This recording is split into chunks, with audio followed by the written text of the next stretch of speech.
Hi guys, how you doing? Let's see, I'm trying a new mic today. I'm just using this mic right now, so hopefully that'll be a little better. But I'm planning to get a new mic hopefully soon, and increase the quality of my videos. So today I chose to get a new light source, and so here's it. Here's the quality without the light, and here's the quality with the light, and so it makes a big difference. But yeah, coming to you from the van. Today I'm in Reading, down here at the Reading Convention Center and the Sundial Bridge, and so I've been thinking a lot today, as I do. And it occurred to me that in the area that I come from, in this area in Reading, there are a lot of changes going on in the last 10 years, but predominantly the mindset here is poverty, or what they call a survival mindset.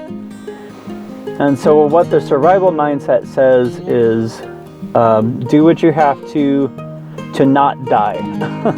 And so it's not about fulfillment or joy or happiness. The survival mindset is about the fear of death.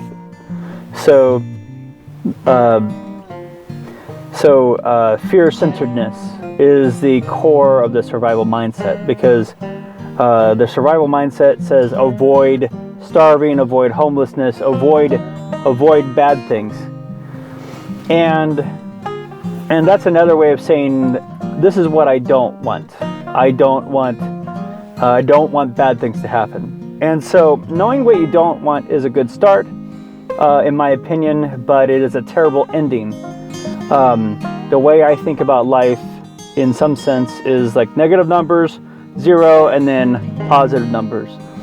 And with 0, if you achieve 0, that means that you don't have the things you don't want in your life.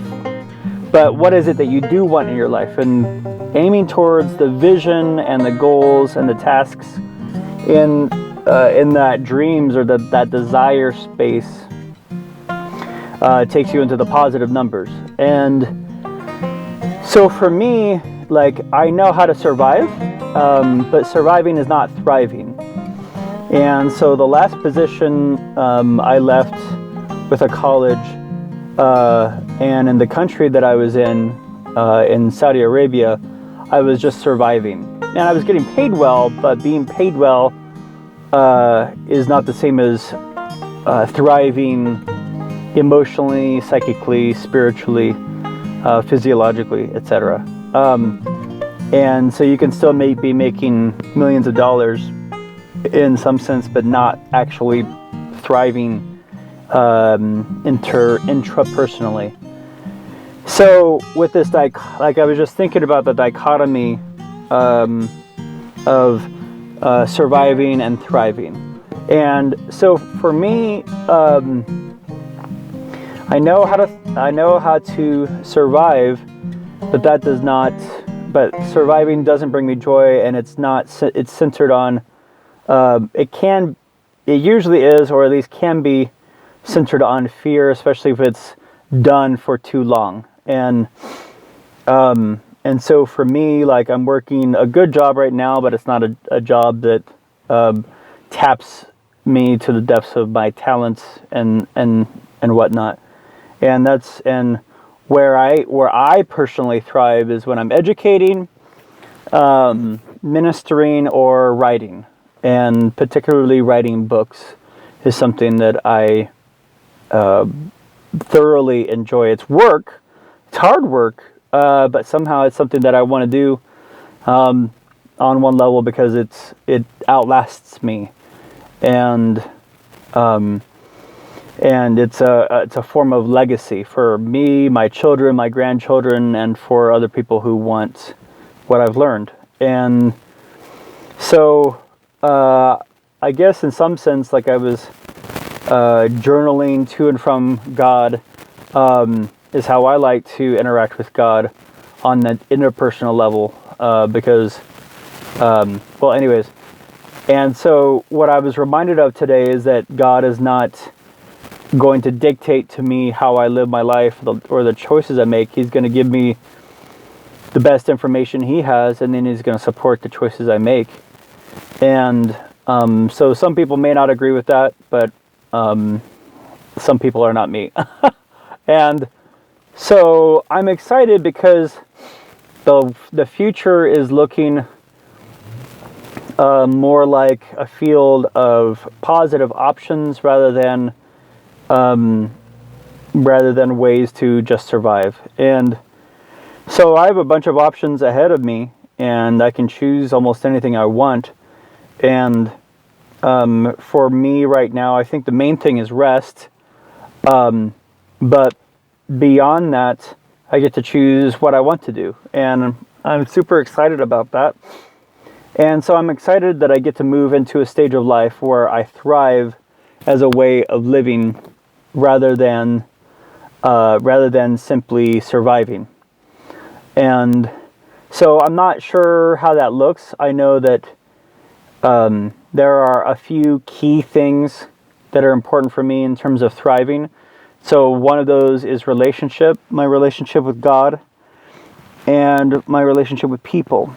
And so relating to God and relating to people in an authentic way, people who I can trust to hear me and to listen to me without giving advice, and without trying to tell me what I should do or what I shouldn't do. That really helps me, because then I feel free to, to be myself. And so, like, finding a community of those kinds of people, it might be in Reading, but personally, I'd like to do a little more exploring outside of Reading, perhaps along the Pacific Coast, and the northern United States, maybe head down to Texas. We'll see how things play out. Right now, I think thriving for me looks like taking a break from the work world that I've been so intense upon for the last year, and finishing my third book on the nature of reality, and then growing this channel. I'm excited about making this channel into a business, and I wanted this channel to serve you, and at the same time, I want to make some money off of it if possible. But I also just enjoy doing this, and as a way of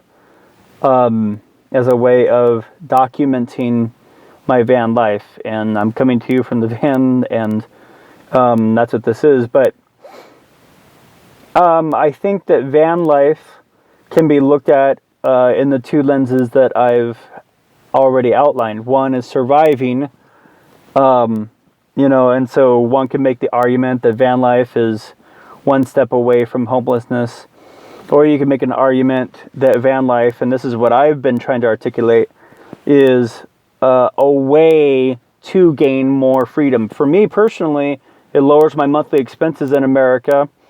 I don't have to pay rent, and I don't have to stay locked in one location, and so I could go anywhere across the nation to work and to teach, or to write.